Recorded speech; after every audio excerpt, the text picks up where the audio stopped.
Você, como diretor aí, né, ex-diretor do CRM, né, negócio de CRM, De negócios e comercial. o que que você, curiosidades minha que eu acredito que a galera também deve ter e tal. Qual que era o seu trabalho realmente ali no dia a dia? O que que você fazia? Qual que era o seu objetivo a curto prazo, a longo prazo? Você achou que você Se ia tinha alguma ficar, meta, tipo, você achou Olha, que você ia ficar olha, mais tempo? olha que legal isso que eu estava falando sobre a receita dos clubes. 70, 80% da receita de um clube ser venda de atleta e os outros 20, 30% ser marketing comercial, né? Receitas comerciais. Que aí é bilheteria, programa de sócio-torcedor, patrocínios, etc.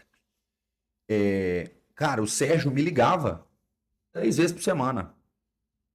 E aí, tem algum patrocínio novo para entrar? Tem algum dinheiro novo para entrar? Assim, fazendo uma gestão comercial mesmo. Tipo, eu hoje estou lá trabalhando na minha empresa, eu ligo para o gerente comercial e falo: e aí, como é que estão as vendas essa semana? Tá indo bem? Ó, eu vi aqui o número. Cara, tá muito atrasado, hein? Você não vai bater a meta. O que nós vamos fazer de plano de ação para poder reverter isso aqui? Era o Então, Sérgio que te cobrava? ele me cobrava corretamente.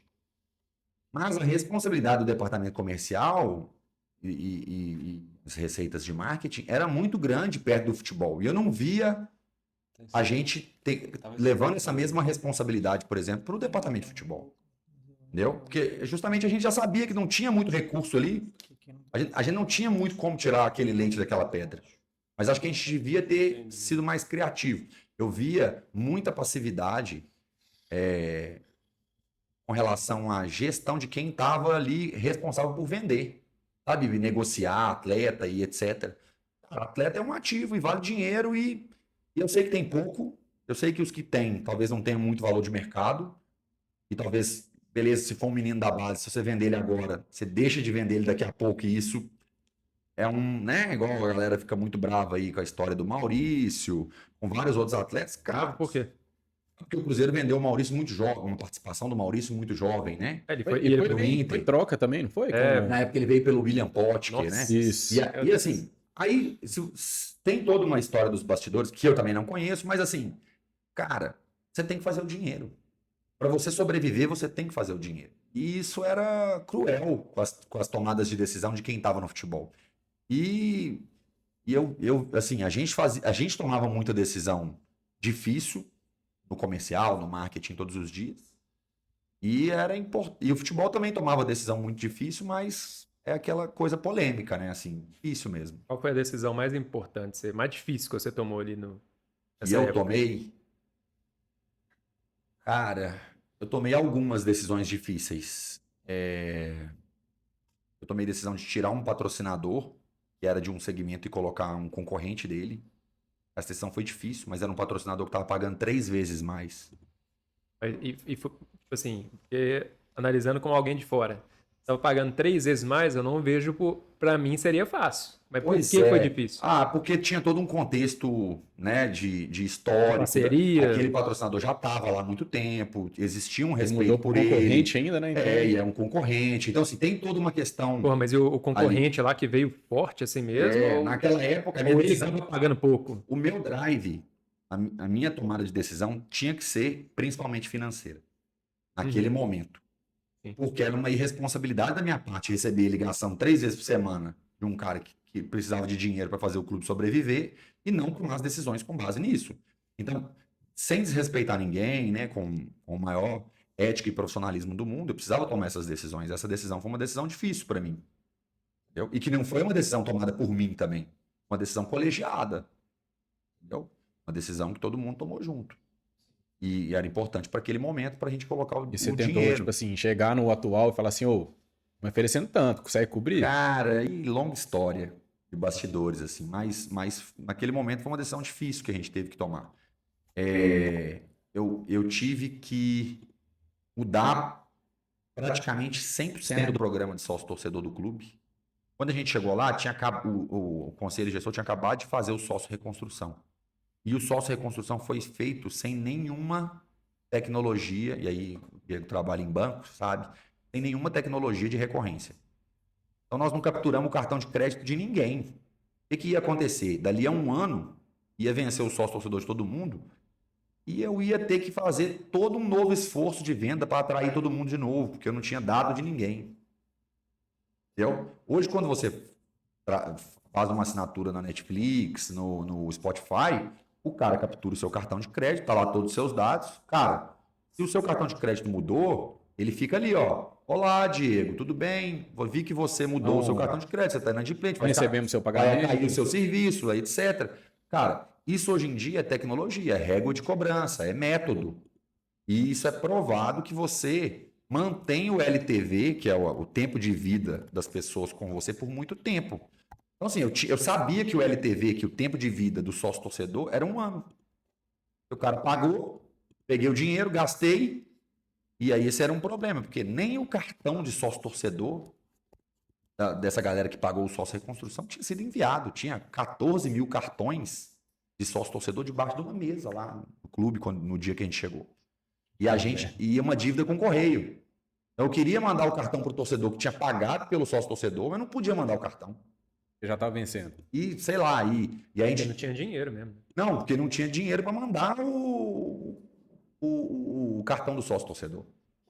Era um problema gigantesco, entendeu? E aí, como é que eu ia pedir pro cara comprar um sócio torcedor novo daqui a 12 meses se ele não tinha recebido nenhum antigo que ele já tinha pagado? Entendeu? Então, assim, cara, uma série de problemas realmente complicados. E a gente teve que mudar o programa de sócio torcedor todo. Para quê? Para poder agregar um pouco mais de tecnologia na parte de meio de pagamento. E esse foi um trabalho importante que a gente fez na época. É porque isso garantiu com que o clube fosse virar a chave. A partir dali, todo mundo que fizesse sócio, eu garantia um tempo de vida, um LTV maior para aquelas pessoas. Entendeu? E aí a gente teve que fazer, subir preço, mexer em toda a estrutura de preços e tudo mais. Essa foi uma decisão difícil, mas não foi tão difícil para mim. Foi difícil contá-la. Por quê? Talvez nós tenhamos sido uma das poucas gestões... Você tinha claramente na sua cabeça o que você ia fazer, né? Claro, porque os primeiros 15 dias na gestão, eu me dediquei para analisar os dados. Então, eu, Matheus, já trabalhei com dados a minha vida inteira. Eu sentei e puxei todas as bases dos últimos 17 anos do sócio torcedor. E eu analisei aquilo ali e vi que, cara, uma análise completa e vi, quanto tempo os torcedores, em média, quem eram os torcedores mais antigos, qual que era o ticket médio dos caras que permaneciam por muito tempo. Então, eu fiz o que a gente chama de cohort, para entender, tipo, esse grupo aqui, que está há mais de 10 anos, é um grupo mais fiel, que gasta mais. Esse grupo Só para a aqui... galera entender. Isso não tinha nada disso. Não, nada. Tinha um banco de dados gigantesco. Era muito amador, então. Não, porque assim, a maioria dos clubes de futebol não tinha essa gestão própria. O Cruzeiro tinha a gestão própria, então o banco de dados estava todo lá dentro. O que a maioria dos clubes fazia? Tinha pontos positivos e pontos negativos. A maioria dos clubes de futebol já tinham decidido terceirizar o seu programa de sócio. O que é terceirizar? Cara, não tem expertise para fazer isso. Chama uma agência, chama um parceiro, e tem alguns bons do Brasil. Esse parceiro vem, ele traz a tecnologia, ele traz o know-how de programa de fidelidade, porque o sócio torcedor não é mais do que um programa de fidelidade, né? Igual o Múltiplos, igual o Smiles, igual, né? Qualquer outro programa. Então, essas empresas tinham essa expertise, elas traziam essa expertise, mas aí, cara, quando o cara vem com a tecnologia, com a expertise, com tudo, ele morde uma fatia muito grande. Então, o Atlético, por muito tempo, aconteceu isso. Então, o Atlético tinha um parceiro gigantesco. Você via lá o Atlético fazendo... E eu estava lá na época. Manto da massa, e não sei quantos sócios torcedores vendidos, e 100 mil sócios. No balanço, no final do ano, eu fazia questão de entrar lá no DRE do Atlético e via faturamento com o programa de sócio torcedor, menos do que o Cruzeiro. Por quê? O Cruzeiro, apesar de não ter a tecnologia que tinha o parceiro que estava lá fazendo no Atlético, a gente tinha 100% do bolo para nós. Então, o que eu vendia era meu. Eu não precisava dividir com ninguém. Mas, o que aconteceu? Como o clube estava em situação financeira difícil, a gente foi ficando com a nossa tecnologia de banco de dados, de back-office e tal, a nossa infraestrutura sucateada. Então, às vezes, dava um pau, até eu conseguir um desenvolvedor para entender o que tinha acontecido e resolver o problema do torcedor, aquilo ali virava um caos do ponto de vista de customer experience, né? Que é uma parte importante de um programa de fidelidade. Então, no meio do caminho, a gente foi entendendo que era importante achar alguém que fazia bem programa de sócio-torcedor. E essa foi mais uma decisão difícil. Fazia bem programa de sócio-torcedor, tivesse a tecnologia e tentar uma boa negociação para que essa empresa ficasse com uma parte, mas não ficasse com uma parte muito grande. Ficasse com uma parte pequena. E aí foi o que na época aconteceu. Eu nem sei como está hoje, mas na época a gente conseguiu dar uma melhorada boa na parte de infra, na parte de financeira, né, de método de pagamento, essas coisas, para parar de dar pau e para ter uma experiência melhor de usabilidade com um parceiro lá, mas foi logo quando eu também, pouco tempo depois, eu já saí e tal. Então, assim, essa decisão foi uma decisão difícil também. Teve uma decisão de demitir algumas pessoas, então a gente tinha... A sua equipe tinha quantas pessoas? Cara, até pela sua pergunta, né? Como é que era o meu trabalho, né? Qual que era a minha responsabilidade? Eu era responsável por alguns setores, então eu era responsável por patrocínios, então captação de patrocínios, camisa, né, uniforme, outros patrocínios. A gente criou uma série de novas propriedades, produtos digitais. Então o Cruzeiro tinha live, tinha várias coisas que a gente criou lá na época e a gente vendia aquilo. A gente tinha, aí eu era responsável por sócio torcedor, eu era responsável por licenciamento, então licenciamento de produtos, né, copo do Cruzeiro, camisa, essas coisas, boné, meia, As chinelo, lojas, tipo assim. isso, para as lojas. Eu era responsável pela gestão, né, em relação com as lojas. Eram lojas licenciadas, não eram franquias, eram licenciamento. Não sei como é hoje ainda. Responsável por tudo. E CRM, saque. E depois, quando o Belete saiu, eu ainda fiquei interinamente, acho que uns 2 a 3 meses, com negócios internacionais. Aí era uma área que já andava sozinha, tinha uma equipe boa, mas eu fiquei ainda responsável por isso. Mas, e aí, né, falando ainda sobre...